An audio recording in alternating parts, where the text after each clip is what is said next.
आटा चक्की लगाने का प्लान कर रहे हैं या फिर स्पेलर लगवाने का प्लान कर रहे हैं, और वो भी कमर्शियल पॉइंट ऑफ व्यू से, तो आज इस वीडियो में मैं आपको बताने वाला हूँ कि इंडिया में सबसे लेटेस्ट टेक्नोलॉजी क्या है अगर आप सोलर आटा चक्की लगाने की। ट्रेडिशनल आटा चक्की आपने बहुत सारी देखी होंगी। अगर आप 100 लोगों से जाके मिलेंगे कि जिन्होंने सोलर आटा चक्की लगवाई हुई है तो 50% लोग आपको डिसअपॉइंट हुए मिलेंगे कि ये सोलर आटा चक्की लगाने के बाद भी हम लोगों को एक दूसरे सोर्स की जरूरत पड़ती है, चाहे उन्होंने बिजली का कनेक्शन लिया हुआ है या तो फिर उन्होंने डीजल इंजन लगवाए हुए हैं आटा चक्की को चलाने के लिए। तो फ्रेंड्स, यूट्यूब पे भी आपने हो सकता है बहुत सारी वीडियो आटा चक्की से रिलेटेड देखी हों, पर वो सब एक ट्रेडिशनल टेक्नोलॉजी है। ट्रेडिशनल जो सिस्टम है पैनल वीएफडी ड्राइव लगा के आटा चक्की लगाने का, वो कोई बहुत रिलायबल सिस्टम नहीं है। तो आज इस वीडियो में आप जानेंगे कि सबसे लेटेस्ट टेक्नोलॉजी क्या है जिससे आपको किसी दूसरे सोर्स की, किसी डीजल इंजन की या किसी और चीज की जरूरत नहीं पड़ने वाली है। आप इस टेक्नोलॉजी के सिस्टम से कोई भी अपनी जो कमर्शियल एक्टिविटी है उसको कर सकते हैं, अपनी आटा चक्की चला सकते हैं, ऑयल मिल है ऑयल मिल चला सकते हैं, कोई आपके पास में आरा मशीन है आरा मशीन चला सकते हैं, या फिर इस तरह के कोई भी लोड जो कि मोटर से ऑपरेट होते हैं वो आप चला पाएंगे। तो कितने रुपए में आपको ये सिस्टम मिलेगा और ये सिस्टम बाकी ट्रेडिशनल सिस्टम से किस तरीके से अलग है, तो कंप्लीट जानकारी आज इस वीडियो में आपको मिलने वाली है। तो फ्रेंड्स, मैं हूं दीपक चौधरी और आप लोगों से रिक्वेस्ट कि अगर आप पहली बार चैनल पे आए हैं तो चैनल को सब्सक्राइब करना मत भूलिएगा। अगर ऑलरेडी पुराने से व्यूअर हैं और अभी तक आपने हमारा चैनल सब्सक्राइब नहीं किया है तो आज तो चैनल सब्सक्राइब कर ही दीजिए। वीडियो पसंद आए तो इस वीडियो को लाइक और ज़्यादा से ज़्यादा लोगों तक शेयर करना मत भूलिएगा। तो फ्रेंड्स, बात करते हैं कि आखिर ऐसा क्यों है कि जब ट्रेडिशनल आटा चक्की आपको मार्केट में मिलती हैं तो नई टेक्नोलॉजी पे जाने की जरूरत ही क्यों है। तो अक्सर आपने देखा होगा कि बहुत सारे लोग मेरे पास भी आते हैं, बहुत सारे लोगों की इंक्वायरीज रहती हैं कि वो आटा चक्की लगाने का प्लान कर रहे होते हैं, और ज़्यादातर लोग उसमें से क्या करते हैं कि सेकंड हैंड पैनल ले लेते हैं, पोली पैनल्स लेते हैं या मोनो लेते हैं। सेकंड हैंड पैनल लिया, वीएफडी ड्राइव लिया और लगा के और अपनी चक्की चला ली। अब इस चक्की की अगर मैं टेक्निकल एस्पेक्ट पे बात करूं तो जो चक्की को लगाने वाले हैं वो बोलते हैं कि 7 एम्पियर का लोड लेगी, 8 एम्पियर का लोड लेगी, 9 एम्पियर का लोड लेगी। बहुत सारे लोगों का ये भी दावा रहता है कि आप पूरी साल चला लीजिए, 6 महीने में आपकी जो आपकी लागत है वो निकल आएगी। पर जब भी आप उनसे अगर पॉइंट वाइज पॉइंट अगर पूछें कि भाई इसकी लागत किस तरीके से निकल आएगी 6 महीने में, तो उसका कोई सटीक आंसर वो नहीं दे पाते हैं। तो फ्रेंड्स, ये जो लेटेस्ट टेक्नोलॉजी है, ये टेक्नोलॉजी क्या है इसको थोड़ा सा आपको समझना पड़ेगा और बहुत सारे आपके सवाल आटा चक्की से रिलेटेड क्लियर हो जाएंगे। तो पहला सवाल ही ये होगा कि आटा चक्की आखिर सोलर से डायरेक्ट कैसे चल जाती है। तो friends, solar panel DC current देता है और जैसे कि आप समझते हैं एक करंट के अंदर दो चीजें होती हैं, वोल्ट और एम्पियर। इस वोल्ट और एम्पियर से कोई भी लोड आगे चलाने के लिए वीएफडी ड्राइव का इस्तेमाल किया जाता है, जिसको वेरिएबल फ्रीक्वेंसी डिवाइस भी बोलते हैं। अब ये वेरिएबल फ्रीक्वेंसी डिवाइस क्या काम करती है, ये इस तरह काम करती है कि आपका सोलर पैनल बना, आपके पास 10 पैनल है 500 वाट के, और 10 पैनल को आपने सीरीज करके लगा दिया। एक पैनल की वीओसी माना है 50। अब वीओसी आप बोलेंगे कि क्या चीज़ है, तो वीओसी वोल्ट ऑफ करंट होता है एक पैनल का। तो अगर आप पैनल के पीछे देखेंगे स्पेसिफिकेशन स्टिकर में तो आपको देखने को मिलेगा कि पैनल के पीछे एक स्टिकर लगा हुआ है जिसपे वीओसी आईएससी लिखा होता है। आईएससी आप एम्पियर समझ सकते हैं और वीओसी पैनल का वोल्ट समझ सकते हैं। तो 10 पैनल आपने लगाए, 50 वोल्ट का एक पैनल है तो 500 वोल्ट आपके बन गए। और आईएससी और एम्पियर की बात करो तो 2, 3, 4, 5 जो भी उस टाइम पे धूप का रेडिएशन होगा उतने आ रहे होते हैं। अब यहाँ पे जो वीएफडी ड्राइव है वो काम कैसे करता है कि अगर एक मोटर है और मोटर है आपकी 10 एचपी की, 10 एचपी की मोटर मतलब 7.5 किलोवाट की आपकी मोटर है, तो 7.5 किलोवाट की मोटर को चलाने के लिए आपको 7.5 किलोवाट का सोलर पैनल से प्रोटेक्शन चाहिए। अब पैनल के साथ में मजबूरी क्या है कि आपको कांस्टेंट करंट नहीं दे सकता है। कांस्टेंट मतलब लगातार करंट नहीं दे सकता है, क्योंकि सोलर पैनल का जो प्रोटेक्शन है वो पूरी तरीके से धूप पे डिपेंड करता है। धूप कभी ज़्यादा है कभी कम है तो उस पर डिपेंड करता है। और ऐसा नहीं है कि आपने 5 किलोवाट का या 10 किलोवाट का पैनल लगाया तो वो आपको पूरे दिन 10 किलोवाट देगा। वो एक सर्टेन टाइम पे आपको 7, 8, 9 किलोवाट दे सकता है, बाकी पूरे दिन कभी 1 किलोवाट देगा, कभी 2 किलोवाट देगा, कभी 5 किलोवाट देगा। इस तरीके से सोलर पैनल दिन के डिफरेंट टाइम पे डिफरेंट टाइप का आउटपुट देता रहता है। अब ये VFD जो ड्राइव है ये क्या करती है कि उस पैनल के करंट से आगे आउटपुट देना शुरू करती है। अब किसी भी मोटर को चलाने के लिए आपको 3 चीजों की जरूरत पड़ेगी, वोल्ट, एम्पियर और फ्रीक्वेंसी। तो VFD ड्राइव क्या करती है, जितने वोल्ट और एम्पियर आ रहे हैं वो वोल्ट और एम्पियर आगे ट्रांसफर कर दिए, पर मोटर की फ्रीक्वेंसी घटा दी।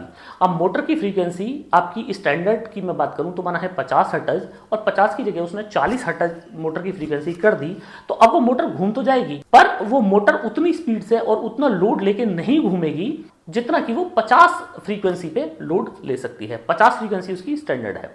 तो इसका एक एग्जांपल आप ऐसे समझ सकते हैं कि आपने 10 पैनल लगाए हुए हैं, 500 वाट का एक पैनल है, मतलब 5 किलोवाट आपने पैनल लगा लिए और 5 HP की आपके पास में मोटर है। अब मोटर को आपके को कम से कम 4 किलोवाट चाहिए पूरी स्पीड पे घूमने के लिए, पर 5 किलोवाट आपको पूरे दिन नहीं मिलने वाला है। तो इस कंडीशन में क्या होगा कि माना किसी कंडीशन में आपका 2.5 किलोवाट आ रहा है, तो मोटर 2.5 किलोवाट पे भी घूम जाएगी पर पूरी स्पीड से नहीं घूमेगी।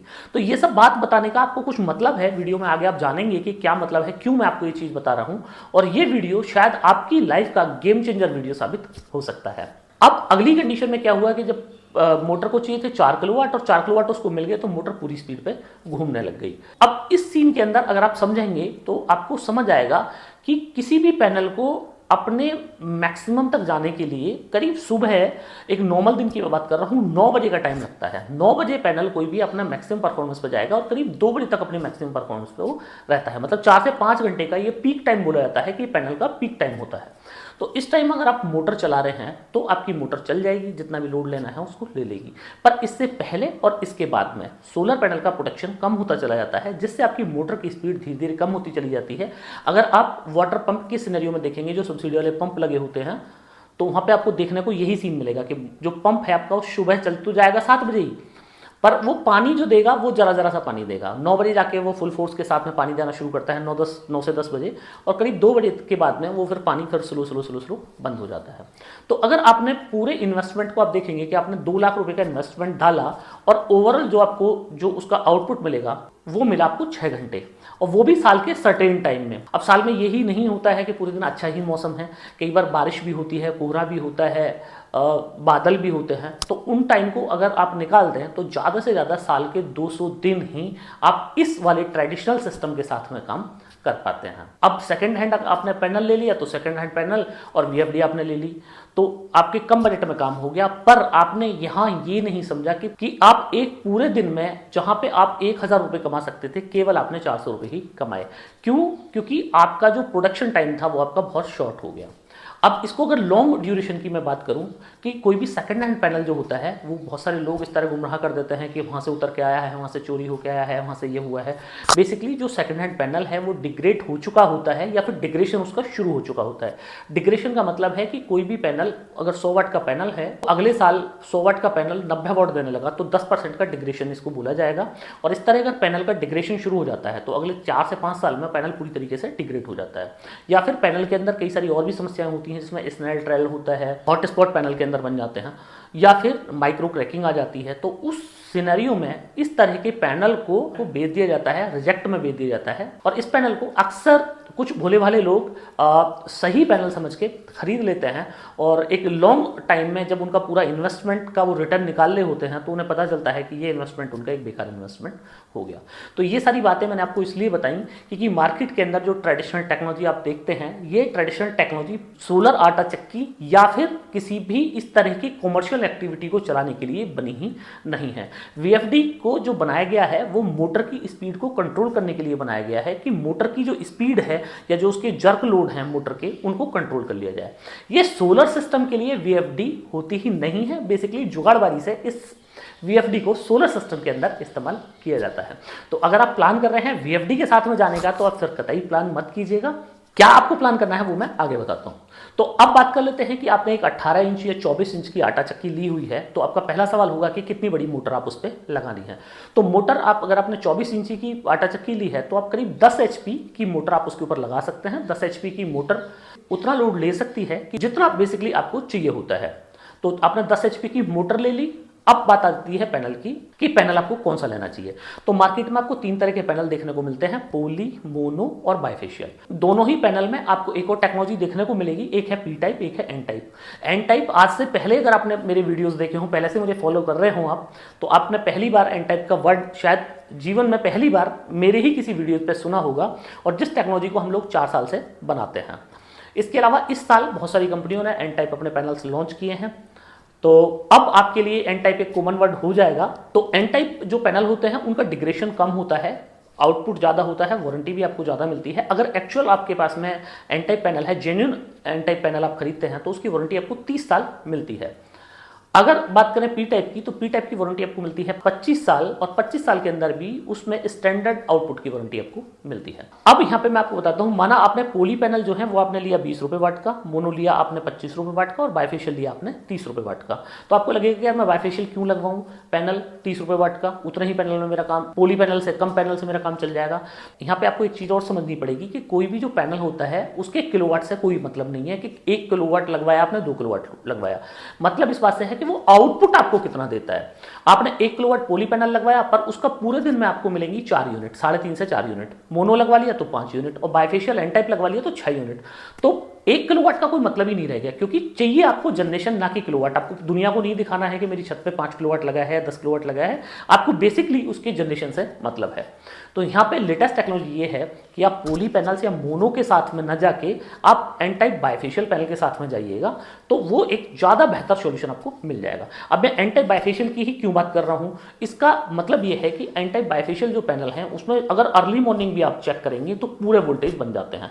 वोल्टेज सारे पैनल्स में बन जाते हैं, पर बाइफेशियल के अंदर होता यूँ है कि दोनों तरफ से पैनल काम कर रहा होता है, और इसमें जो सेल की क्वालिटी होती है वो बहुत हायर लेवल की क्वालिटी होती है, इसलिए ये पैनल सुबह ही बहुत ज़्यादा वोल्टेज बना देता है। और अगर आप शाम में भी चेक करेंगे, शाम को 5 बजे भी चेक करेंगे, 5:30 बजे भी चेक करेंगे, इवन बारिश में चेक करेंगे, तो आपके वोल्टेज पूरे कांस्टेंट आपको इस पैनल में मिलने वाले हैं। तो इसलिए एन टाइप पैनल आपको लेना है। आपका अगला सवाल कि ऐसा क्या तरीका कि जिस तरीके से मैं सालों साल मुझे किसी और दूसरे सोर्स की जरूरत ना पड़े, मेरी आटा चक्की चलती रहे। तो दूसरा जो आपको इसमें लेना है वो लेना है इसमें MPPT VFD ड्राइव कंट्रोलर आप इसको बोल सकते हैं, या फिर MPPT सोलर मास्टर आप इसको बोल सकते हैं। अब ये जो सोलर मास्टर है ये VFD plus IGBT plus MPPT, ये तीनों से मिलकर ये डिवाइस बना है। ये डिवाइस बना ही इसलिए है कि जो लोग कमर्शियली यूज करते हैं, जिन लोगों को ज़्यादा टाइम पैनल से आउटपुट चाहिए, वो इस डिवाइस का इस्तेमाल कर सकते हैं। तो VFD तो इसमें है कि फ्रीक्वेंसी को आपकी को प्लस माइनस कर देगी, मोटर की फ्रीक्वेंसी को प्लस माइनस वो कर देगी। अब MPPT का यहाँ पे फायदा ये है कि सुबह के टाइम माना 7 साढ़े 7 बजे आप चेक करेंगे कि आपके पैनल में वोल्टेज पूरा आ गया, पर अब एम्पियर आ नहीं रहा है। माना वोल्टेज तो आ गया 500 वोल्ट आ गया, पर एम्पियर आ रहा है 1 एम्पियर आया, आपका 500 वोल्ट आया। तो बेसिकली आपका क्या हुआ, 500 वाट का आउटपुट हुआ। तो 500 वाट पर मोटर तो आपको चलनी नहीं। अब यहाँ पे ये क्या करेगा कि अगर आपने इस पैनल को उस तरीके से सीरीज में किया हुआ है, आपकी जो ड्राइव के पैरामीटर हैं, पैरामीटर को मैच कर जाए। जैसे एक ड्राइव का जो पैरामीटर होता है, कोई भी ड्राइव है उसका एक पैरामीटर होता है।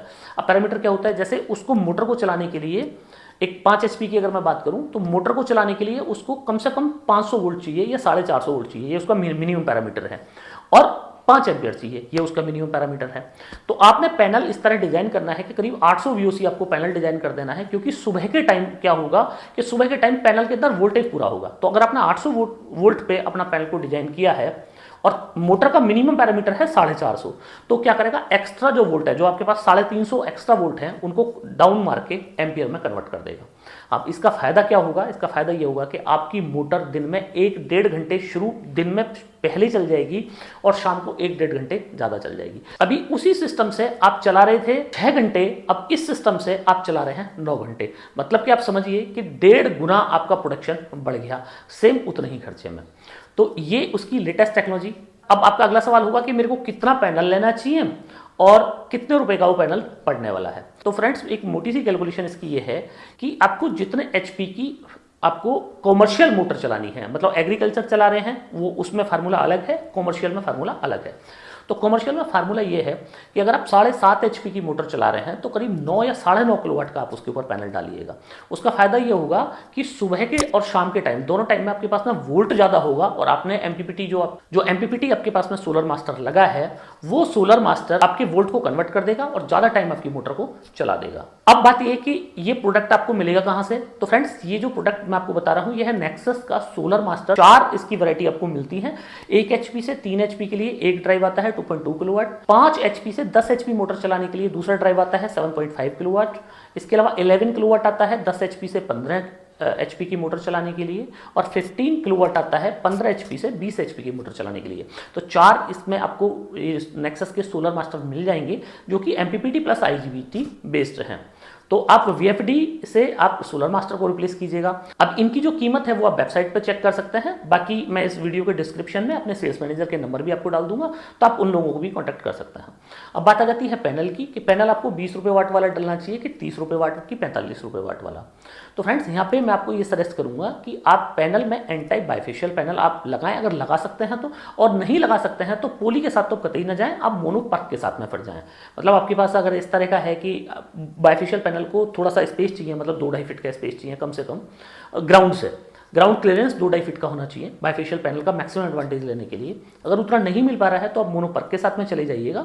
और मोनोपर्क पैनल की आज की रेट में जो पी टाइप का रेट है वो करीब आपको मिल जाएगा 22 रुपये से करीब 27-28 रुपये पर what. P type bifacial panel का रेट करीब 29 रुपये, 28 से 29 रुपये, और एन टाइप का करीब आपको 32 से 36 रुपये पर वॉट के बीच में आपको मिलने वाला है। पर कैलकुलेशन वही है, मैं आपको फिर बता रहा हूं, आपने 36 रुपये वाट का पैनल लिया, उसका प्रोडक्शन ज्यादा है, नंबर ऑफ पैनल कम लगेंगे।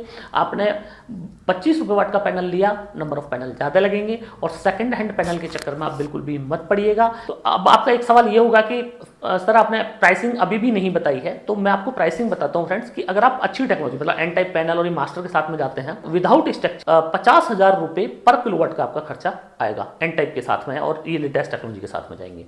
और अगर आप पी टाइप के साथ में जाएंगे तो करीब आपको 42 रुपये पर वॉट का, मतलब 42,000 रुपये पर किलोवाट का आपका खर्चा आएगा। तो ये एक ओवरऑल आपका मतलब कैलकुलेशन आप निकाल सकते हैं कि जैसे आपको 10 HP का चलाना है और आप एन टाइप के साथ में जा रहे हैं तो करीब 5 लाख रुपए का हो गया, पी टाइप के साथ में जा रहे हैं तो 4,20,000 रुपए के आसपास का हो गया मोनोपर्क के साथ में, और पोली के साथ में जा रहे हैं तो वही 3.5 लाख रुपए में आपका सिस्टम लग जाएगा। तो फ्रेंड्स मुझे पूरी उम्मीद है कि आप लोगों को मेरा ये वीडियो बहुत पसंद आया होगा। वीडियो अगर पसंद आया हो तो इस वीडियो को लाइक और अन्य लोगों तक शेयर करना मत भूलिएगा। अभी तक भी अगर आपने हमारा चैनल सब्सक्राइब नहीं किया है तो चैनल को सब्सक्राइब करना ना भूलें। मिलते हैं फ्रेंड्स अगली वीडियो में।